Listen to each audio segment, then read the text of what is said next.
Hey, what's up, APUSH people? We have another document analysis video for you today. This is a good one. Very famous document, the Declaration of Sentiments from the Seneca Falls Convention. We are going to break it down. Seneca Falls Convention is specifically mentioned in the new APUSH curriculum, so make sure you are familiar with it.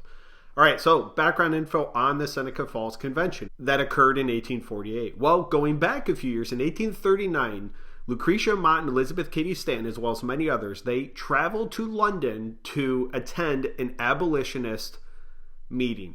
And these women were prohibited from speaking or voting at this meeting simply because they were female. They were allowed to sit in the gallery and observe, but they were not allowed to speak or vote on any resolutions. So this inspired them to come home and have their own convention in the United States. This was held in 1848 in New York, about an hour and a half from where I live, so not too far away from me.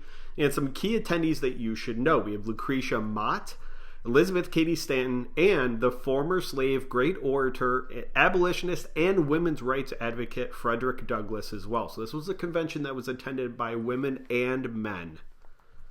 Okay, so Declaration of Sentiments. This is just an excerpt from it, but some key ideas that I picked out that you should be familiar with. You could see other ones, but again, this Declaration of Sentiments, keep in mind what the overall goal is. So the beginning begins. We hold these truths to be self-evident, that all men and women are created equal, that they are endowed by their Creator with certain inalienable rights, that among these are life, liberty, and the pursuit of happiness. Wow, that sounds really familiar. The only new piece here is and women.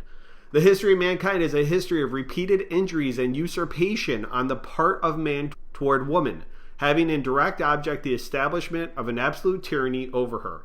To prove this, let facts be submitted to a candid world. So here's their thesis, their main point in this, that women are unequal and have suffered repeated injuries. Now they're going to provide some facts to back this up.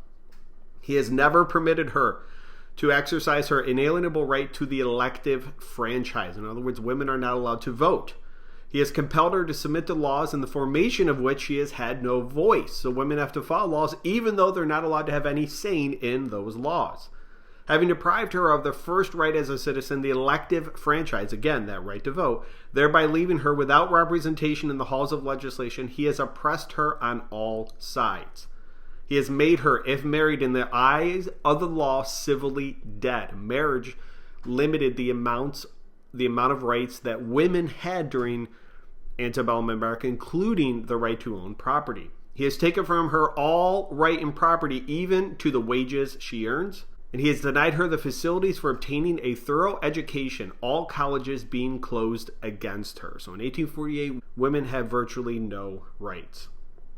Okay, so some document analysis questions. What document was the Declaration of Sentiments inspired by? How do you know? You know this. You're absolutely correct. It is the Declaration of Independence. In the very beginning, we hold these truths, etc., life, liberty, and the pursuit of happiness, taken right from the Declaration of Independence. So why might the authors have chosen to have done this? Why would they choose the Declaration of Independence? Well, it's an incredibly revered document in U.S. history, and it also was meant to show that women are oppressed the way the colonists were oppressed by King George III. So it's to liken the plight of women to the plight of colonists during the American Revolution. All right, time to hip it up. Historical context of the document. Well, we have the Second Great Awakening going on during this time, and that is such an important time in U.S. history.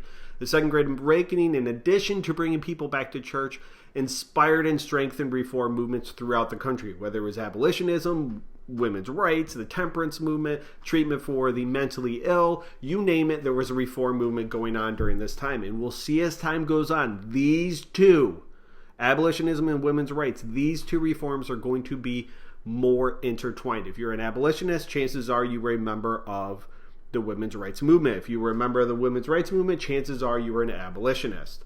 The intended audience here is the American women and government officials hoping to get more rights for women.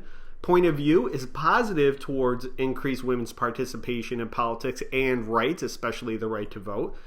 And the idea that women have been oppressed too long. That's the point of view. Now, the purpose in creating this document is to achieve rights for women that men have, especially that right to vote suffrage. And they also draw on ideas of the Declaration of Independence and hoping to apply those ideas to women as well. All right, guys, hope that video helped. If you have any other ideas for documents, please let me know. Best of luck on all your tests, especially the one in May. And William Lloyd Garrison actually encouraged Lucretia Mott and Elizabeth Cady Stanton to travel to London to that meeting that they were not allowed to participate in. And he was also a famous newspaper editor. And I break down the message of his newspaper in another video, so make sure you check that out. Thank you guys very much for watching, and have a good day.